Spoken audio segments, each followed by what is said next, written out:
ছোটোবেলায় প্রত্যেক মেয়েরই সরস্বতী পুজোয় আসলে একটা আন্টি কাকিমা বা মাসিমা থাকবেই, যাকে আমরা রিকোয়েস্ট করব আমাকে শাড়ি পরিয়ে দাও। আর সেই মতো আমার রিয়াও। তো দেখো বন্ধুরা, আজকে হলো সরস্বতী পুজোর দিন সকালবেলা। তো রিয়া এসে গেছে, প্রায় এখন 6টা বাজে, আর চারদিকে কুয়াশা কুয়াশা। ও এসে দরজা পিটছে, আন্টি দরজা হলো দরজা খোলো, আমি শাড়ি পরবো, স্কুলে যাবো পুষ্পাঞ্জলি দিতে। তো তার জন্য আমি তাড়াহুড়ো করে উঠে পড়লাম, উঠে দরজাটা খুললাম। তো এটা তো মিটলো সরস্বতী পুজোর দিনের কাহিনী।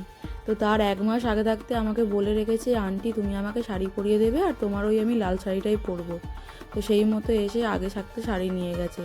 এবার ভোরবেলার দিনকে ওর মা ওকে শাড়ি পরাতে পারেনি। তো ভোরবেলা স্নান টান করে চলে এসেছে, আন্টি ওঠো তাড়াতাড়ি ওঠো, আমাকে শাড়ি পরিয়ে দাও। তো যাই হোক, ওকে এখন শাড়ি পরিয়ে দিলাম। মুখটা দেখেই বুঝতে পারছে বিশাল হ্যাপি।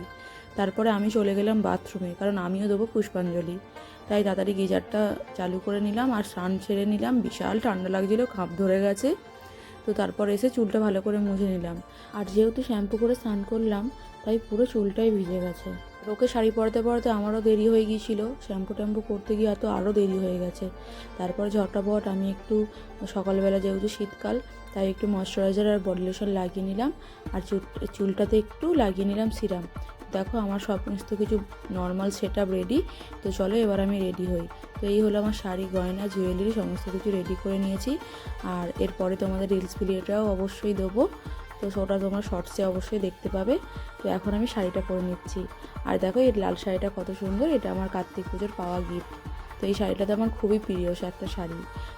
বিয়ের আগে লাল শাড়ি দেখলেই কেমন হতো, এই বাবা ক্যাটক্যাটে কালার। কিন্তু বিয়ের পর জানো তো বন্ধুরা, লাল শাড়ি পরতে আমার খুব ভালো লাগে। আর লাল কালারটা পরলেই যেন সেই নতুন বউ বউ ফিলিং হয়। আর ঘুম থেকে উঠে তো বড়মশাই দেখে তো অজ্ঞান আমার বউ লাল শাড়ি পরেছে। তো যাই হোক বন্ধুরা, কথা বলতে বলতে আমার এখন সাজগোজ হয়ে গেল, কমপ্লিট হয়ে গেল। আর এই নাকছাবিটাও আমার খুব প্রিয় জানো তো, এই নাকছাবিটা আমি বিয়েতে পেয়েছিলাম। তো যাই হোক, ব্যাঙ্গেলসগুলো পরে নিলাম। তো একটু ন্যাকামো করে নিচ্ছি। তো চলো এবার আমি কানের দুলগুলো পরে নিচ্ছি। এই কানের দুলটা পরতে অসুবিধা হয়, কিন্তু কী করবো বলো, একটু তো সোনা পরলে বেশ ভালোই লাগে। তো যাই হোক, একটু ব্লাশার লাগিয়ে নিলাম। আর মেয়ে হয়ে জন্মেছি, গালগুলো একটু পিঙ্কি পিঙ্কি না হলে হয়, তো ভালো করে ভর্তি করে ব্লাশার লাগিয়ে নিচ্ছি। সরস্বতী পুজো করে বলে কথা। তারপর আইলাইনার লাগিয়ে নিলাম। আইলাইনার তো মাস্ট বি ভেরি ইম্পর্টেন্ট, পুরো লুকটাই নাহলে আনকমপ্লিট থেকে যাবে আইলাইনার না লাগালে। তো আইলাইনার লাগানো আমার হয়ে গেল। তো দেখো এই দেখো আইলাইনার লাগিয়ে আমাকে কেমন লাগছে। তারপর একটা টুপ পরে নিলাম, লাল শাড়ির সাথে একটা লাল টুপ, ছোট্ট একটা টিপ পরে নিলাম। এবার সব থেকে ইম্পর্টেন্ট জিনিস সিঁদুর, সিঁদুরটা অবশ্যই পরতে হবে। তো চলো এবার সিঁদুরটা সুন্দর করে পরে নিই।